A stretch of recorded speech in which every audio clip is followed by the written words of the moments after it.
Hello mga kabusing! Welcome back to my vlog. So, for today's video nga mga kabusing, ang ating pag-uusapan ay ang sila Papa Nawat at syempre yung mga reigning queens ng MGI All-Star at syempre ang MGI nga mga kabusing, na kung saan doon na nga sila mga kabusing sa bansang Vietnam para nga ito i-promote ang MGI All-Star mga kabusing para maging patok talaga ito sa buong mundo nga mga kabusing. So, andyan din si Bina Pravinar mga kabusing na naging Miss Universe first runner-up at syempre andyan din si CJ Piazza na naging Miss Grand International 2024 at syempre yung nag-second runner-up mga kabusing sa MGI All-Star from si Yong Yun ng Vietnam at syempre ang reyna ng MGI All-Star na si Vanessa Folgarin at syempre ang reigning queen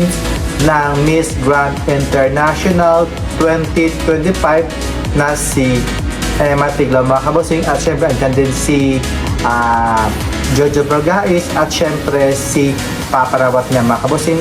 Doon niya sila mga kabusing no, sa nag-fashion show sila doon sa mga kwan at syempre nag-trending ito mga kabusing yung pagsabi niya ito ni Papa Nawat na si Vina talaga ang Miss Universe 2025 mga kabosing at hindi nga ito si Mexico. So lahat mga kabosing ng mga netizens sa bansang Mexico ay galit na galit ito kay Papa Nawat. So kasi ko talaga ni Papa Nawat na si Vina talaga ang winners ng Miss Universe at hindi nga ito si Fatima Bush na.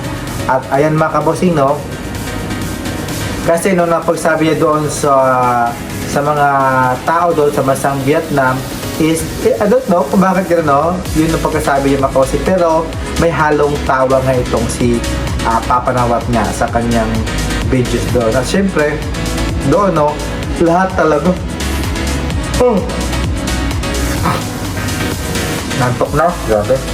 Nag-hiccup na. At syempre nga mga kabosing, no? Grabe din mga, no? Yung mga tao sa Vietnam, no, todo support talaga mga kabosing kasi yung pambato nila from MGI All-Star is nag-penetrate nga ito sa top 3 nga at syempre nag-second runner up sa mga kabosing. Siyempre sikat itong kanito yung si Nguyen mga kabosing, sikat naman ito sa bansang Vietnam kaya hamakin mo mga kabosing yung kanyang naikandoon sa MGI All-Star, yung kanyang naibagsak na pera, almost 5 million.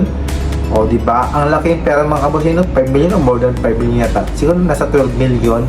So, ganoon talaga siya kasi mga kabosing. Kaya nagpunta doon yung mga organization ng MGI All-Star, ng MGI para nga i-promote itong MGI All-Star sa bansang Vietnam. At syempre, dami naman doong mga vloggers na nagbablog sa mga event nila doon sa bansang Vietnam nga. At yun nga ay ang iskandalo nga itong ginawa ni Papa Nawat sa mga taga Mexico. Kaya I don't know mga kabosing, no, baka galit niya sa mga Thailand kay Papa Nawat na gano'n na hindi naman daw si Mexico panalo, dapat daw si